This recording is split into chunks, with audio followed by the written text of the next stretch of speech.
दोस्तों, आज की कहानी है छोटी बहू। हमारे यहाँ भाई दूज पर मायके जाने का रिवाज नहीं है। दोस्तों, कहानी शुरू करने से पहले अगर आपने हमारे चैनल को अभी तक सब्सक्राइब नहीं किया हो तो कर लीजिए ताकि आपके पास पहुंच सके हर नया वीडियो। भाभी, आप यहाँ किचन में घुसी हुई हो, चलो ना बाजार नहीं जाना क्या? परसों राखी है, बस आज का दिन है, कल ऑफिस जाना है तो समय ही नहीं मिलेगा। राशि ने अपनी जेठानी नमिता से कहा, पर मैंने तो 3 दिन हुए राखी कोरियर से भिजवा दी है। और वह नमिता की बात बीच में काटते हुए आरसी से राशि ने पूछा, जी भेज दी, मतलब आप राखी पर जाओगी नहीं? आपका तो मायका लोकल है और आप घर नहीं जाती। अमित और आशीष भैया लोगों को राखी बांधने नहीं, मैं 4 साल हो गए राखी और भाई दूज पर अपने मायके नहीं गई।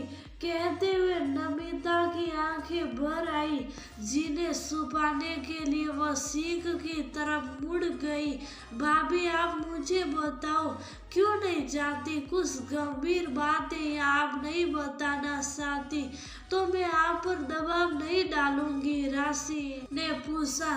नहीं, ऐसी कोई बात नहीं है। मम्मी जी का कहना है कि रितु और अलका आएगी राखी वाले दिन, तो वह क्या खुद काम करेगी या मायके में तो तुम अपनी राखी भेज दिया करो कोरियर से। मैंने शुरू में कहा भी कि मैं रात को जाकर भाई लोग को राखी बांधकर सुबह सुबह आ जाऊंगी, तो वो तब भी नहीं मानी। अब अभी तुम्हारे भाई सामने तो मुंह खोलना ही नहीं है तो क्या करती? या तो कलेश करती या फिर चुप रहती। तो मैंने चुप रहना बेहतर समझा।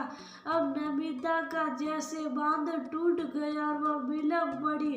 राशि के मुंह से बोलना फूटा, पर इतना तो समझ गई यही स्थिति अब कल फिर से रिपीट होने वाली है। अभी राशि सोच ही रही थी कि नमिता की आवाज आई, मेरे मायके में तो भाई दूज भी मनाया जाता है, पर यहाँ तो ये रीति नहीं है, तो मेरा भाई दूज भी बंद करा दिया कि हमारे यहाँ ये रिवाज नहीं है, तो तुम्हें अब इस घर के हिसाब से चलना है। यानी मैं अब अपने भाइयों का तिलक भी नहीं कर सकती। लेकिन अलका हर भाई दूज पर यहाँ आती है। उसने अपने ससुराल में कहा है कि हम तो भाई दूज मानते हैं। मजे की बात तो ये है कि उसके ससुराल में भी भाई दूज नहीं मनाया जाता, लेकिन वह झूठ बोलकर सारा दिन यहाँ बिता जाती है। बेटियों का तो मायका है पर बहू का, कहते हुए नमिता फिर रोने लगी। राशि ने जेठानी को शुभ कराया। राशि की शादी विवेक से 10 महीने पहले हुई थी, तो जाहिर है कि उत्साह भी कुछ ज्यादा ही था। नमिता की शादी हुए 4 साल हो गए। उनकी 1.5 वर्ष की बेटियां भी थी। दोनों बहुएं कामकाजी थी। आपस में दोनों समझदारी व प्यार से चलती थी। सासू माँ सुमन जी को दोनों का बहन व पसंद नहीं आया, पर उन्हें आराम मिल रहा था तो शुभ लग जाती थी। नमिता बड़ी बहू पर उनका पूरा कंट्रोल था। नमिता का पति अमित माँ के आगे जुबान नहीं खोलता था।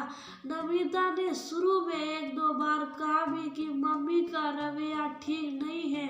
रितु और अलका भी आग में घी डालने का काम करती हैं, पर अमित सिर्फ सुनता था। गलत को भी गलत कहने का साहस उसमें ना था, तो नमिता ने भी कुछ कहना छोड़ दिया। रात को डिनर करते समय राशि ने सासू माँ से कहा, मम्मी जी परसों राखी है, मैं और भाभी कल आधा दिन की छुट्टी लेकर बाजार चली जाएगी। राखी, मिठाई और गिफ्ट भी लाना है, तो कल ये काम करते हुए आएंगे। आपको कुछ मंगवाना हो तो बताए।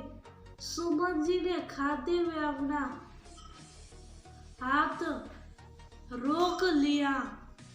तुमने अपनी सखी अभी तक भेजी नहीं, राखी अभी तक भेजी नहीं कॉरियर से। नमिता ने तुम्हें बताया नहीं, राखी वाले दिन तुम कैसे जा सकती हो? रितु और अलका ने भी तो आना है। तो सुमन जी की बात बीच में काटते हुए राशि बोली, हाँ तो आए ना आए, उन्हें किसने मना किया? वो अपने मायके, हम अपने मायके। क्यों भाभी? कहते हुए राशि ने नमिता की तरफ देखा। नमिता की सांस ऊपर नीचे होने लगी। बोली, कुछ नहीं तो क्या, त्योहार वाले दिन दोनों अपने मायके आकर यहाँ काम करेगी। सुमन जी ने आवाज में तेजी लाकर पूछा, क्यों काम क्यों करेगी? हम सुबह सुबह सब कुछ नौकरी करके जाएंगे, बस चपाती बनानी होगी तो वह तो बन ही जाएगी। 8-10 चपाती ही तो डालनी होगी। भाभी मेरे साथ चली जाएगी, रास्ते में ही उनका मायका पड़ता है, उन्हें वहाँ उतार दूंगी और शाम को हम साथ में आ जाएंगे। राशि ने थोड़े में ही सारी बात रख ली। अब सुमन जी का भड़कना स्वाभाविक था। नहीं, नमिता ने तुम्हें बताया नहीं, राखी पर वह भी मायके नहीं जाती। घर की लड़की आएगी तो यहाँ कौन करेगा? बहू हो तो बहू की तरह रहो। शांति प्रसाद जी, सुमन जी के पति ने कुछ कहना चाहा तो सुमन जी ने एकदम रोक दिया। ये औरतों का मामला है, आप चुप रहिए। और शांति प्रसाद जी चुप बैठ गए। मम्मी जी, बहुएं हैं तो किसी की बेटी और बहन भी है क्या? बहू को अपने भाइयों का शगुन करने का, तिलक करने का कोई हक नहीं है? आपकी बेटियां और दूसरों की बेटियां, मैं तो जरूर जाऊंगी और भाभी भी मेरे साथ जाएगी, उन्हें मैं छोड़ दूंगी। और तभी अमित ने गुस्से में कहा, नमिता नहीं जाएगी, और अगर गई तो मुझसे बुरा कोई नहीं होगा। मम्मी ने जो कह दिया तो कह दिया, बाकी तुम्हारा तुम जानो। और विवेक एक